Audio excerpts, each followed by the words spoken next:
Hey guys, कैसे हैं आप सब। आई होप कि आप सब बढ़िया होंगे।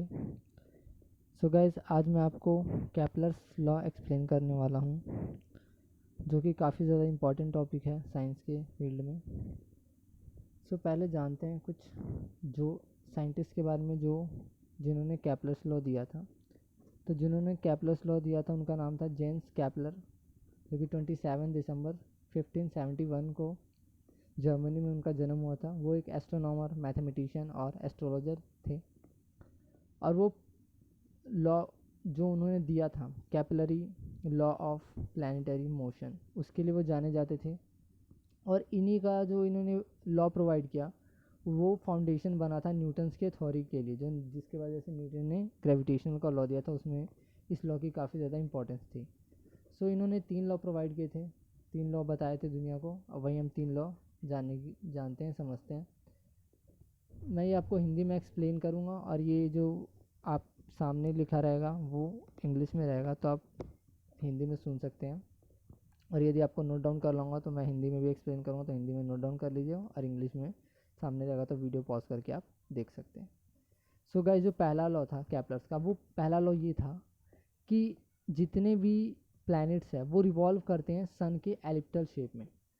एलिप्टल का क्या मतलब है यहाँ पे? अंडाकार शेप में। यानी जितने भी प्लैनेट है वो सन के रिवॉल्व करते हैं, चक्कर काटते हैं, वो एलिप्टल शेप होता है, ना कि सर्कल शेप में होता है।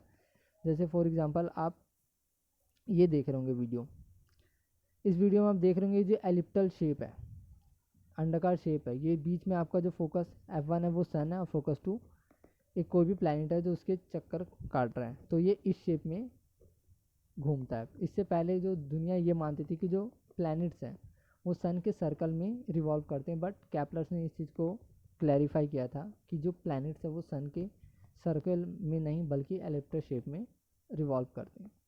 सो आई होप कि फर्स्ट लॉ आपको समझ में आ गया होगा। ओके, सेकंड लॉ देखते हैं।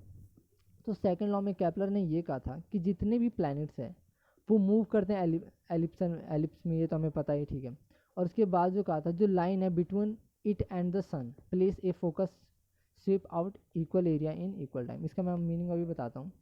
जैसे फॉर एग्जांपल आप ये डायग्राम देखिए, इसमें आप जो ए एरिया देख रहे हैं और बी एरिया देख रहे हैं, मान के चलिए ए एरिया को जो कवर करने में जो कोई टाइम लगा और जो बी एरिया को कवर करने में टाइम लगा, वो सेम टाइम होगा। फॉर एग्जांपल मान के चलते हैं कि जो सन और प्लैनेट है, सन प्लैनेट को ए एरिया कवर करने में 1 दिन का लग गया, तो वही सेम एरिया ए कवर करेगा 1 दिन में, तो वो जो दोनों एरिया होगा वो इक्वल होगा, एरिया ए और एरिया बी इक्वल होगा। यानी जो सेम टाइम में जो एरिया कवर किया रहेगा वो इक्वल होंगे। सो आई होप कि सेकंड भी आपको समझ में आ गया हो।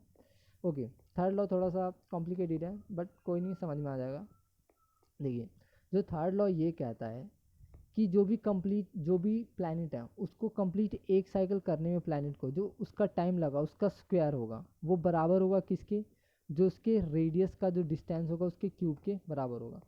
एक बार और देख लेते हैं थोड़ा सा, कि कोई भी प्लैनेट है अगर वो सन के रिवॉल्व करा तो उसका जो साइकिल, एक साइकिल कंप्लीट करने में जो उसको टाइम लगेगा उसका स्क्वायर इक्वल होगा प्लैनेट और सन के रेडियस के क्यूब के बराबर। जैसे फॉर एग्जांपल आप ये देख रहे होंगे येलो शेप में, ये हमारा सन है, थोड़ी देर के लिए मान लेते हैं ये सन है और ये कोई प्लैनेट है, ठीक है।